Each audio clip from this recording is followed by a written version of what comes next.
Hello everyone. Welcome to my channel Rockstar IPS.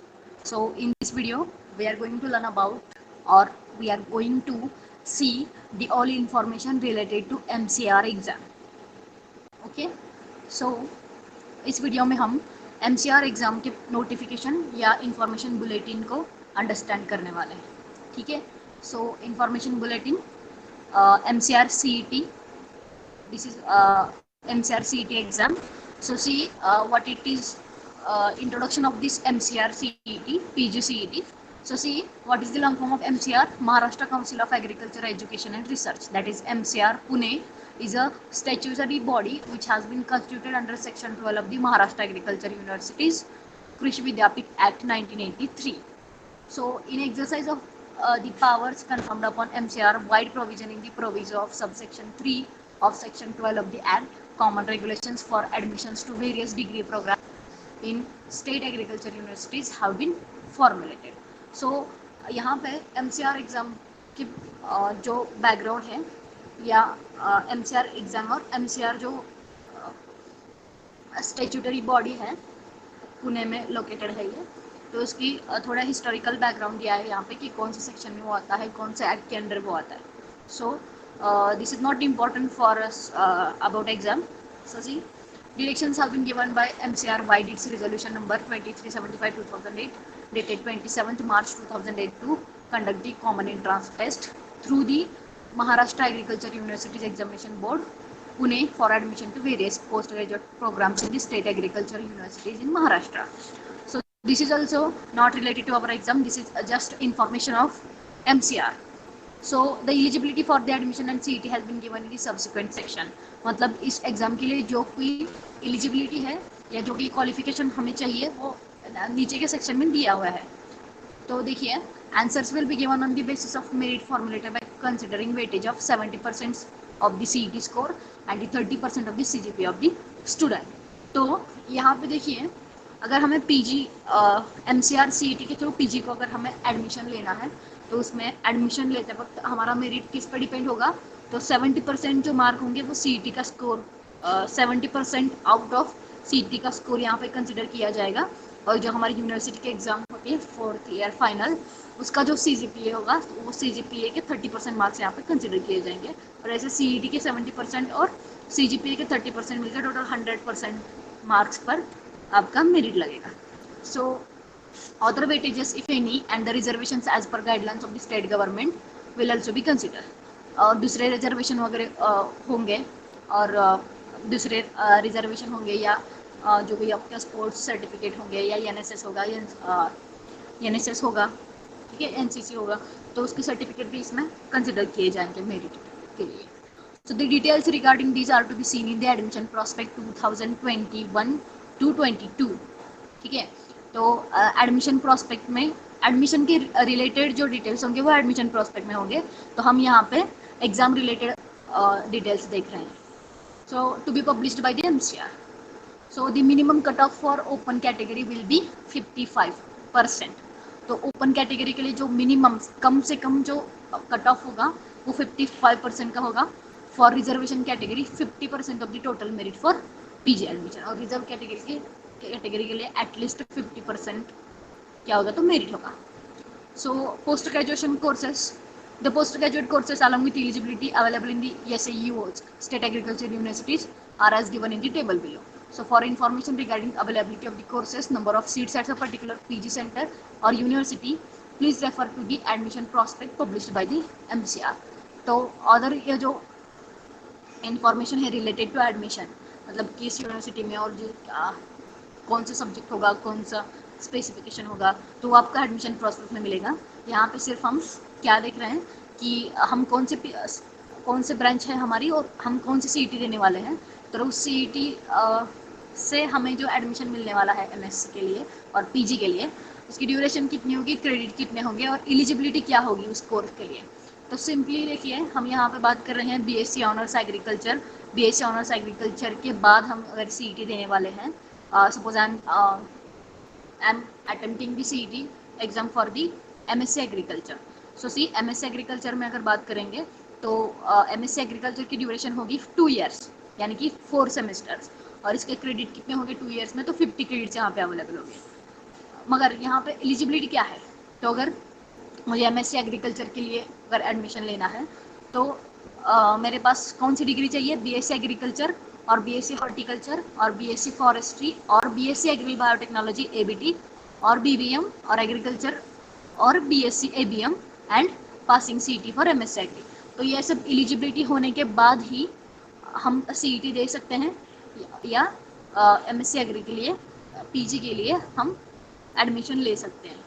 तो eligibility as per fifth deans means 4 year degree program that is BSc honours agriculture horticulture forestry sericulture biotechnology, ये fourth dean के according है और ये fifth deem के according है।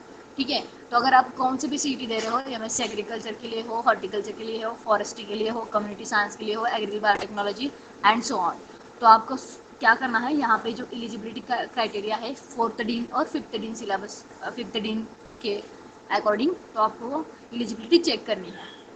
So next in that again M tech agriculture engineering then food technology, तो ये सारे कोर्स हैं और आप जिस कोर्स की सीईटी आप दे रहे हो उसका आपको एलिजिबिलिटी क्राइटेरिया यहाँ पे देखना है।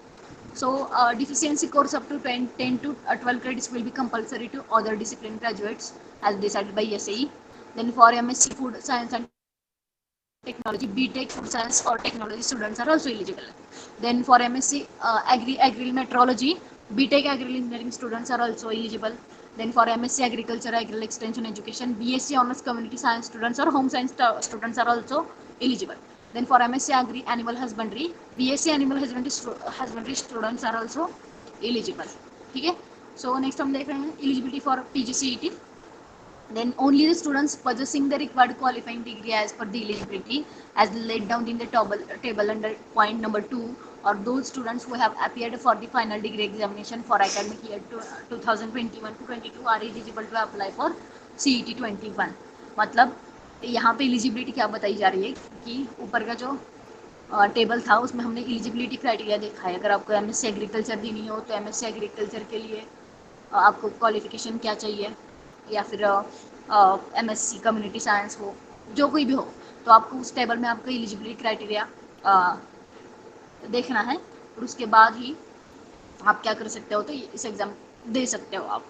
ठीक है, so for example student of BSc agri biotechnology can appear for CETs for MSc agri biotechnology, MSc agri and MBA agree.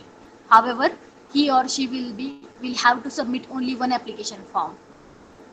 ठीक है, तो अगर आप एक से ज़्यादा भी सीईटी देना चाहते हो, suppose I am BSc honours agriculture student and I want to give the CET of agriculture horticulture और फिशरी, तो मुझे सिर्फ एक ही फॉर्म भरना है. ठीक है, along with only one challan common towards examination fees at fixed rate for each CET. जितने सीईटी दे रहे हो आप उतनी आपको फी भरनी है. मतलब अगर आप एक सीईटी दे रहे हो तो आपको एक सीईटी की कॉस्ट भरनी है, 2 सीईटी दे रहे हो तो 2 सीईटी की कॉस्ट भरनी है. ठीक है, and with only one set of necessary enclosures as mentioned in the instruction for filling application form. Application form एक ही होगा, बस उसमें आपको सीईटी आप कौन कौन सी दे रहे हो वो मेंशन करना पड़ेगा और जितनी सीईटी दे रहे हो उतनी फीस आपको डालनी पड़ेगी.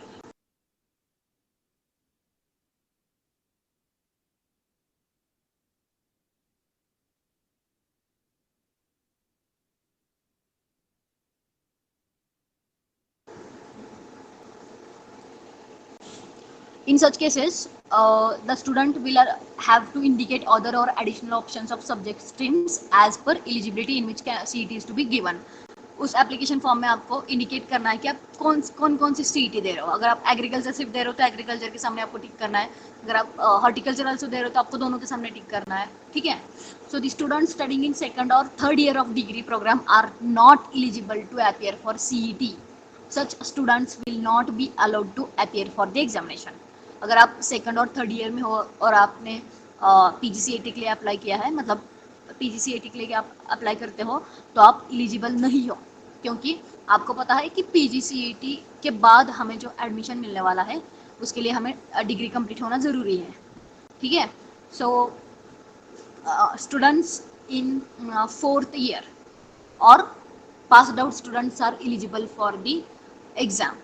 ठीक है। Second or third year student जो है वो एलिजिबल नहीं है। आपको पहली बात तो आपको फोर्थ ईयर में आप होना चाहिए या फिर आपका डिग्री पूरी कंप्लीट होनी चाहिए, फिर ही आप एग्ज़ाम दे सकते हो। Then examination fees, a candidate will have to pay the examination fees by using State Bank of India collect link, जो link दी गई है, which is available on www.mcr.org. After submitting the online application form, student should take acknowledgement. Application form submit करने के बाद आपको acknowledgement लेना है। Required fee is printed on acknowledgement, उस एक्नॉलेजमेंट पर जो रिक्वायर्ड फी है वो प्रिंटेड होगी। Student should follow the instructions given on acknowledgement, जो एक्नॉलेजमेंट पर जो इंस्ट्रक्शन होंगे वो आपको फॉलो करने हैं। No separate challan is required for each CET, separate challan आपको देने की ज़रूरत नहीं है।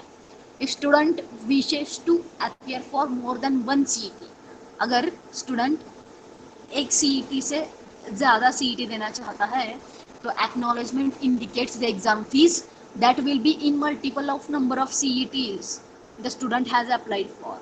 ठीक है, अगर एक CET के लिए यहाँ पे देखिए, students the examination fees for each CET to be paid through challan will be as follows. Students belonging to open category fee है 800 रुपीज़ पर CET। अगर आप ओपन कैटेगरी में हो और आपको एक CET के लिए 800 रुपये फ़ी है, तो अगर आप 2 CET देने वाले हो तो आपको 1600 रुपीज़ पे करने हैं, मतलब इंटू 2। ठीक है, अगर आप रिजर्व कैटेगरी में हो, आप एक CET देने वाले तो आपको 600 रुपीज़ का चालान भरना है, और 2 CET देने वाले हो तो आपको 1200 रुपीज़ यहाँ पर पे करने हैं। ठीक है, जितनी CET बढ़ेंगी उतनी फीस डबल ट्रिपल होती जाएगी। ठीक है, so students belonging to other states they have the fees that is 800 rupees per CET। अगर आप 2 CET दे रहे हो तो आपको 1600 रुपये भरना पड़ेंगे। For claiming concession in examination fees under reserve category, the candidate must mention their category in case of SC/ST candidates and other reserve category. ठीक है, so in absence of reserve category, अगर रिजर्व कैटेगरी वहाँ पे mention नहीं की होगी तो belonging candidate belonging to reserve category will be treated as open category for purpose of CET and should pay the fee of 800 per CET। अगर आप application form में आपने रिजर्व कैटेगरी आपकी मेंशन नहीं की है तो आपको ओपन कैटेगरी समझा जाएगा और ओपन कैटेगरी की आपको फी वहाँ पे भरनी पड़ेगी। So the candidate should not send hard copy of application form, challan and supporting documents to the MAUEB Pune office. तो पुणे ऑफिस को आपको इसकी हार्ड कॉपी नहीं भेजनी है। तो इंपॉर्टेंट डेट्स देखिए, ये जो नोटिफिकेशन है MCR CET PG CET की, तो ये नोटिफिकेशन 20 तारीख को आई थी, 20 मई 2021, और last date of online application है 15 जून 2021, और last date of payment of fees through SBI collector 20 जून यहाँ पे डेट है।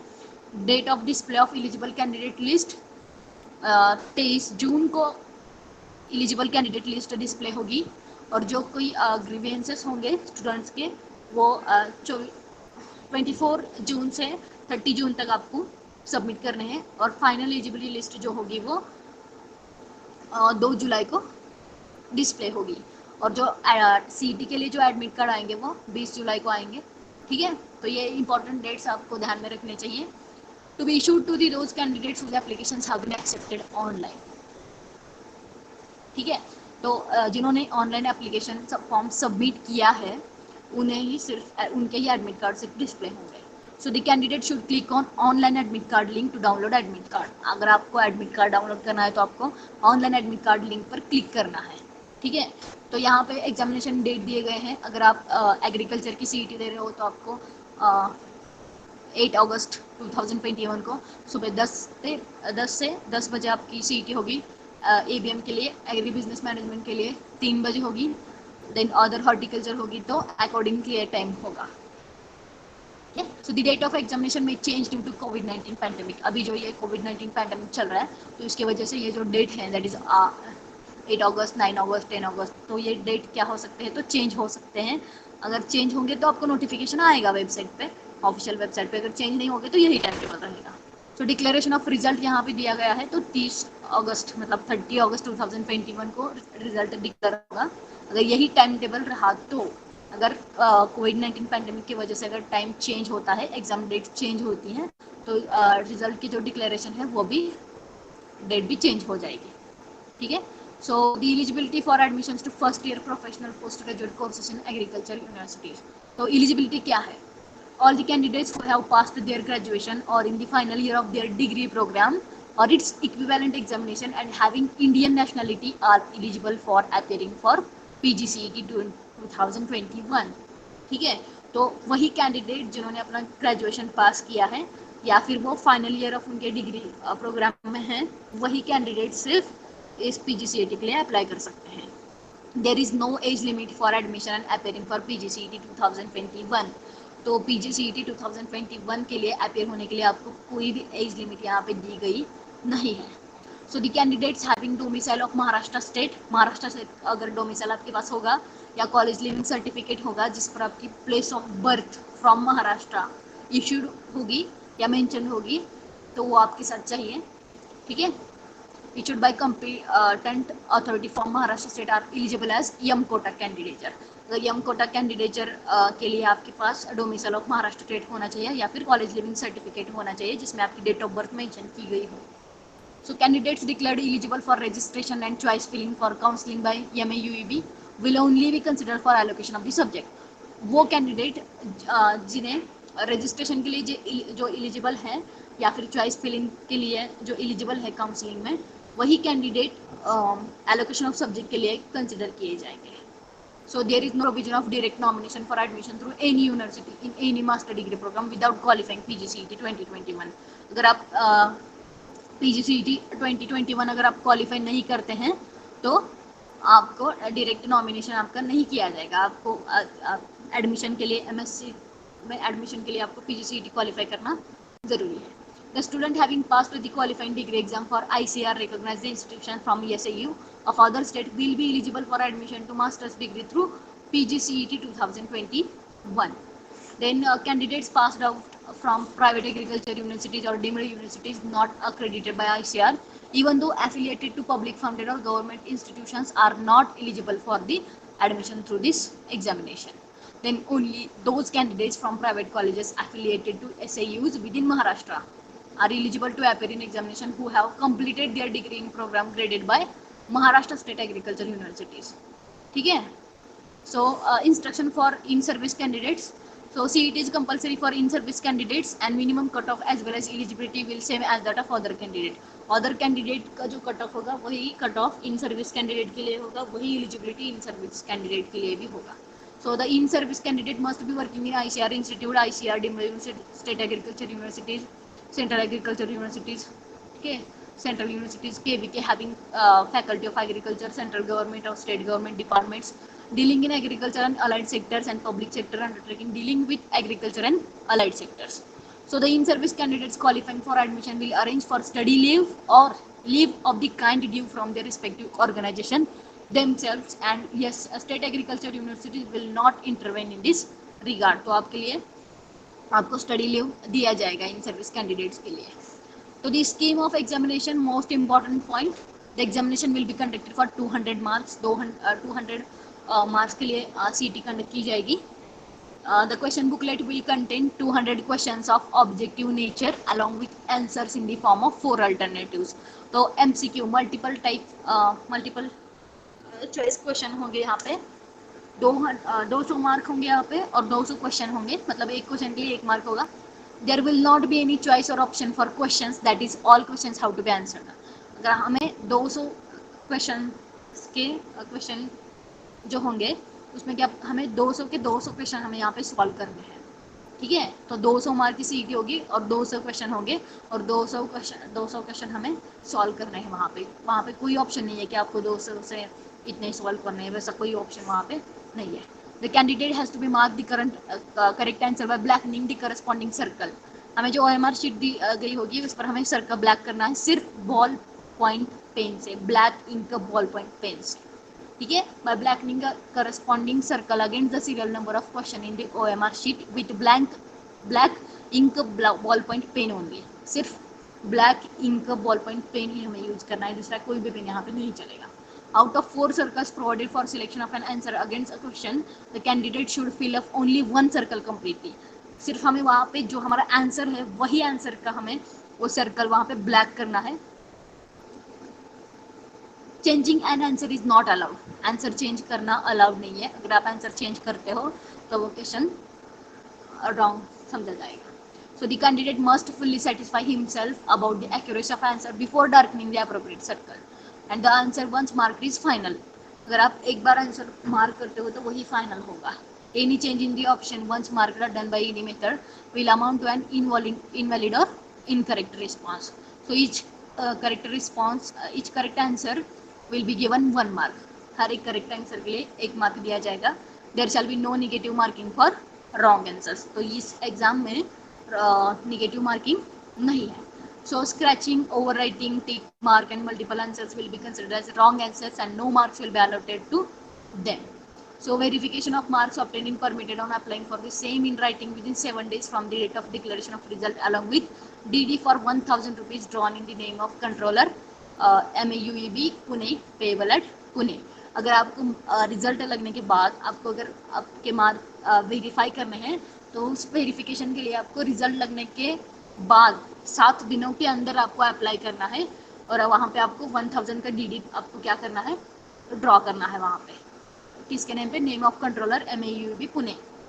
So the carbon copy of OMR sheet will be provided at the time of CET examination. Okay. So next it is syllabus of examination. So the syllabus for the CET in each of a stream is given in annexure B2K. नीचे जो annexure B2K दिए हैं वहाँ पे हर एक branch का हर एक stream का वहाँ पे syllabus दिया गया है. So the syllabus of each stream forms the entire theory program of this concerned stream. However, in case of streams to which students of other eligible streams are allowed to appear, 80% question will be set on the basis of syllabus of main stream.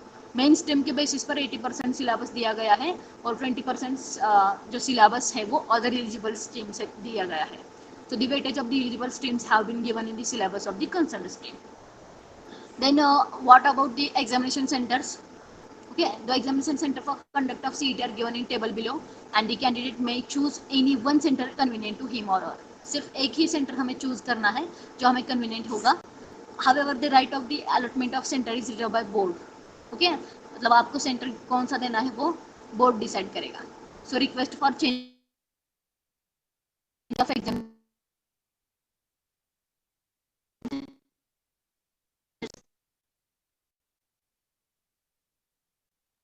Centre will not B entertained.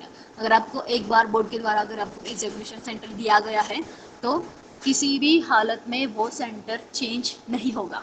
Okay, so the request for change of examination center will not be entertained. So exam centre कौन सा है? College of agriculture Pune all stream के लिए. ये सब जो centre है वो ऑल स्ट्रीम के लिए है. ओके, आई थिंक 20 सेंटर्स है यहाँ पे. तो college of agriculture Pune, Akola, Nagpur, Parbhani, Daboli, Rahuri, Kolhapur, Dhule, Latur, Badnapur, Yavatmal, Karad, Ambajogai, Sonapur, Gadchiroli, Nandurbar, then Mulde taluka Kudal district, Sindhudurg, Baramati, Osmanabad, कुठे आया.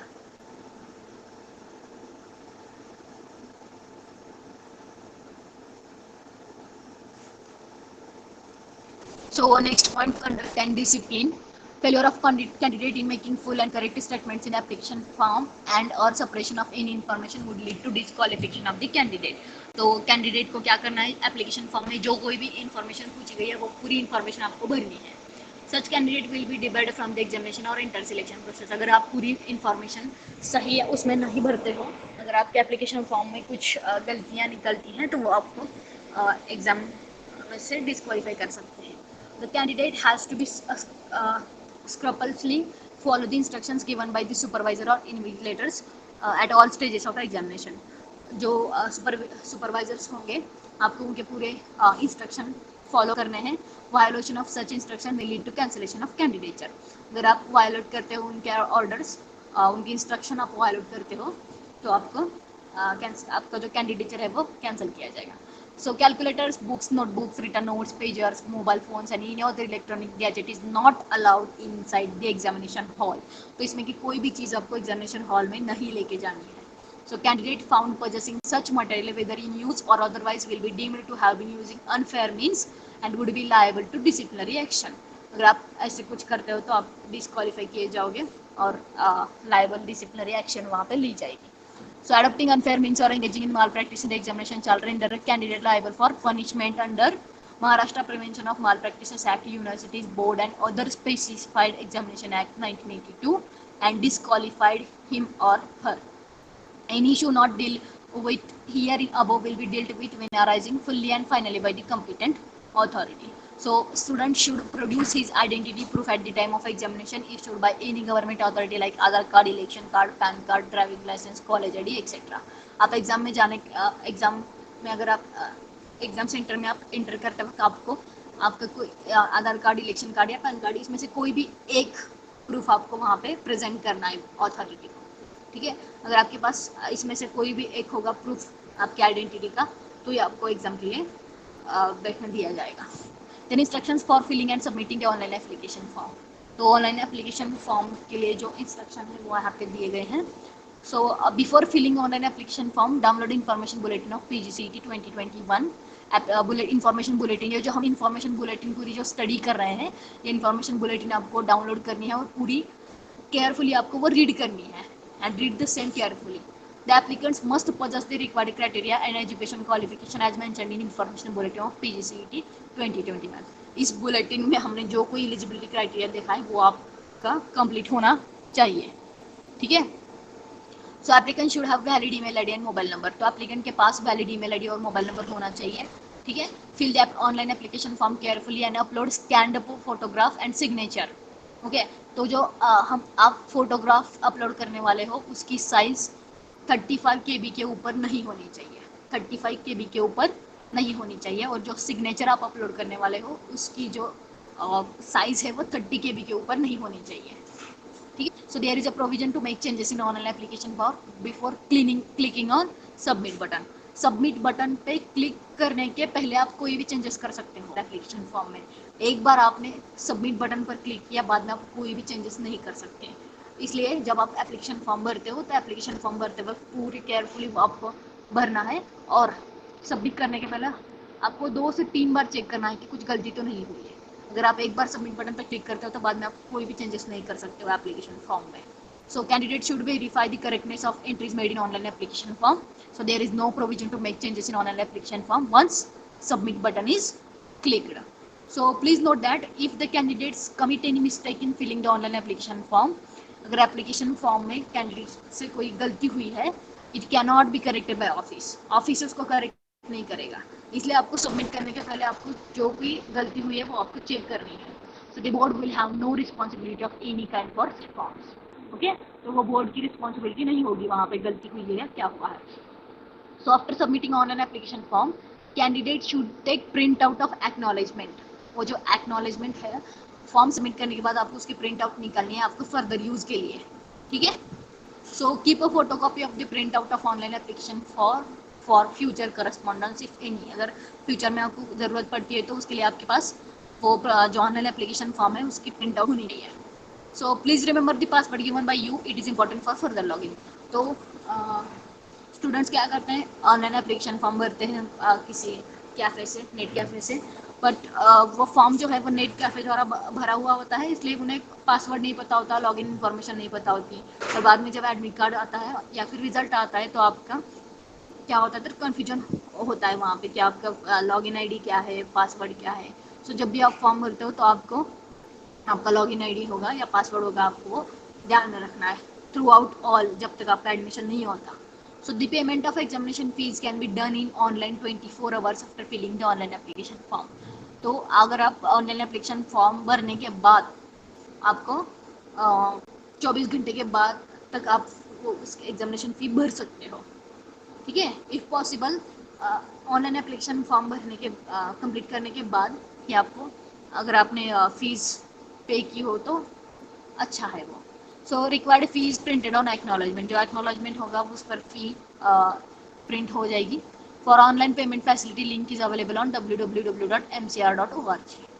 Using the above link pay the fee in the name of controller Maharashtra agriculture university examination board Pune through online payment facility state bank of India collect link.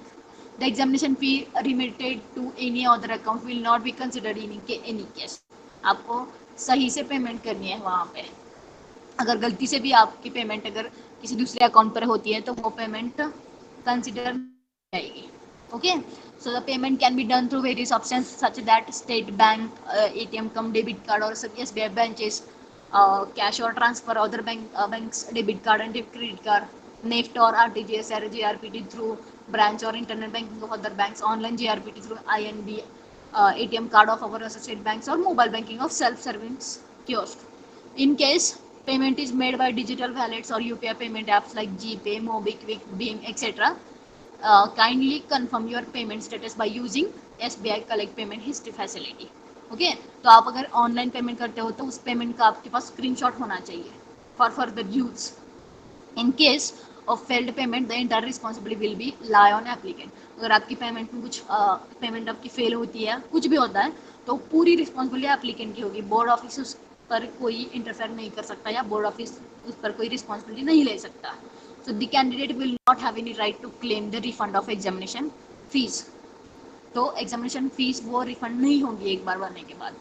The applicant cannot claim admission to any faculty without prescribed eligibility to the respective faculty merely by appearing for CET. CET जो कोई भी eligibility यहाँ पे दी गई है वो eligibility complete होगी तो ही आप एडमिशन क्लेम कर सकते हो. विदाउट दिस एलिजिबिलिटी आप एडमिशन क्लेम नहीं कर सकते. So the admission will be given on verification of original documents as per the eligibility criteria for respective degree program by the MCR Pune. Exam होने के बाद लगने के बाद अगर आप क्वालिफाई हुए हैं तो बाद में आपका जो होगा वो डॉक्यूमेंट वेरीफाई होंगे. अब उस वक्त अगर आपके पास एक भी डॉक्यूमेंट नहीं होगा तो आप एडमिशन नहीं क्लेम कर सकते हो. So this is about the information or in detail information of information bulletin of MCR P 2021. तो यहाँ पे फॉर्म कैसा भरना है वो दिया गया है. So name of candidate, name, first name, father name, mother's name, date of birth, gender आपको भरना है, nationality, category, address, then city, pin code, district, state, STD code, telephone number, mobile number, email, then degree code at graduation वो आपको select करना है. और आप कौन कौन सी सीईटी दे रहे हो वो सीईटी में आपको क्लिक करनी है. सिर्फ स्टेट के लिए अलग फॉर्म नहीं भरना है, सिर्फ एक ही फॉर्म भरना है और उसमें आपको जो सीईटी देनी है वो सिर्फ बॉक्स में आपको क्लिक करनी है. अगर मुझे एग्रीकल्चर हॉर्टिकल्चर देने तो मैं ए और बी में क्लिक करना है मुझे. ठीक है, अगर आप एक दे रहे हो तो एक ही बॉक्स में क्लिक करना है. देन एग्जाम सेंटर आपको यहाँ पे चूज करना है, कॉलेज कोड यहाँ पे डालना है और यहाँ पे जो आपका फोटोग्राफ है वो फोटोग्राफ आपको अपलोड करना है. और वो फोटोग्राफ की साइज 35 KB से कम होनी चाहिए और हाइट उसकी 300 पिक्सल होनी चाहिए और विड्थ जो है वो 200 पिक्सल होनी चाहिए. देन सिग्नेचर की बात करें तो सिग्नेचर 30 KB से लेस होना चाहिए उसकी साइज और हाइट 150 पिक्सल होनी चाहिए और विड्थ जो है वो 200 पिक्सल होनी चाहिए. यहाँ आपको पासवर्ड डालना है, री एंटर पासवर्ड. ओके, और इसमें से जो इन्फॉर्मेशन आपने यहाँ पे डाली है वो सब इन्फॉर्मेशन 2 से 3 बार चेक करने के बाद अगर वो करे तो ही आपको सबमिट बटन पे क्लिक करना है. अगर आप सबमिट बटन पे क्लिक करते हो और आपकी कोई गलती होती है तो एक बार फॉर्म सबमिट होने के बाद आप कोई भी चेंजेस नहीं कर सकते हो. Okay, so instruction for fill up, यहाँ पे इंस्ट्रक्शन दिए गए हैं. सो इसमें कुछ खास ऐसा नहीं है, आप भर सकते हो ये इजीली. सिर्फ आपको क्या करना है, जो पूरी इन्फॉर्मेशन है वो करेक्टली आपको यहाँ पे फिल करनी है. सो नीचे जो एनेक्सर दिए गए हैं तो इस एनेक्सर में आपको सिलेबस दिया गया है. यहाँ से जो नीचे है सो एनेक्सर में पूरे क्या दिए हैं कि जो 4 स्टेट एग्रीकल्चर यूनिवर्सिटीज़ हैं उनके कोड नंबर दिए गए हैं. तो ये कोड नंबर आपको फॉर्म भरते वक्त लगने वाला है. देन नेक्स्ट इट इज़ जो degree courses, name of college,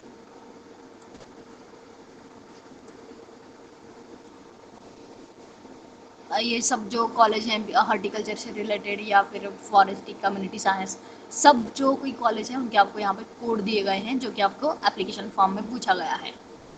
okay, सो जो कोई आपका कॉलेज होगा डिग्री का उस कॉलेज का आपको वहाँ पे कोड डालना है. ठीक है, सो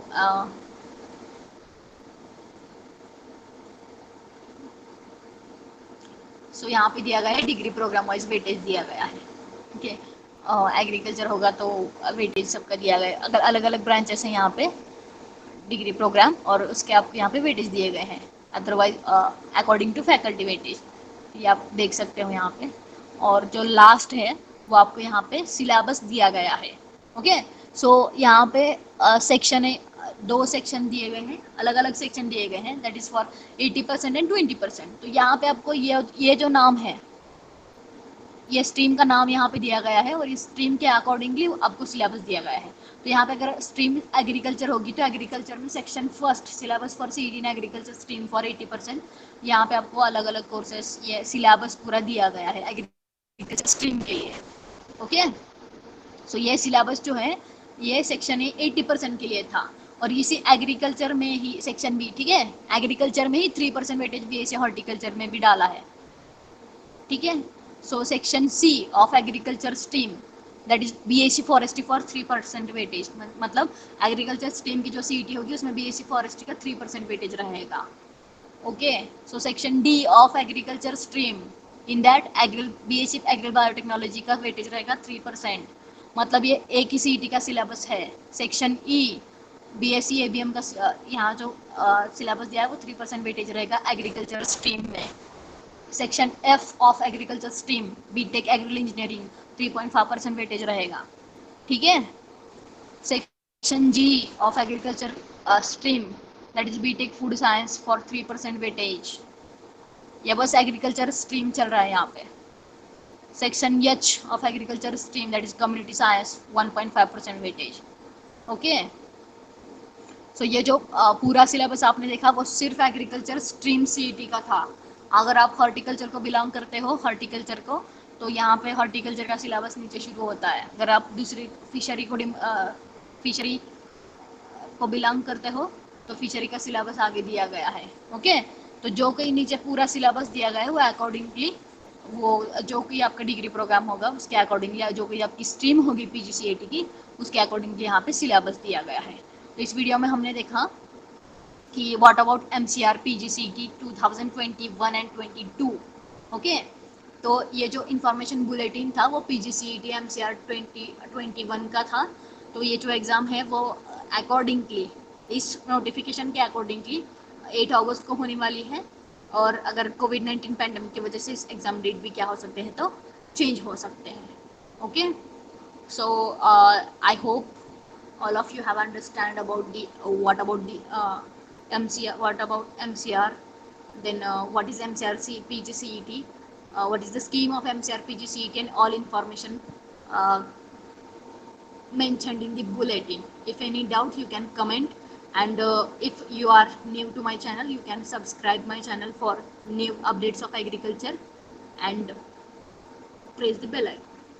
Okay, so thank you all of you.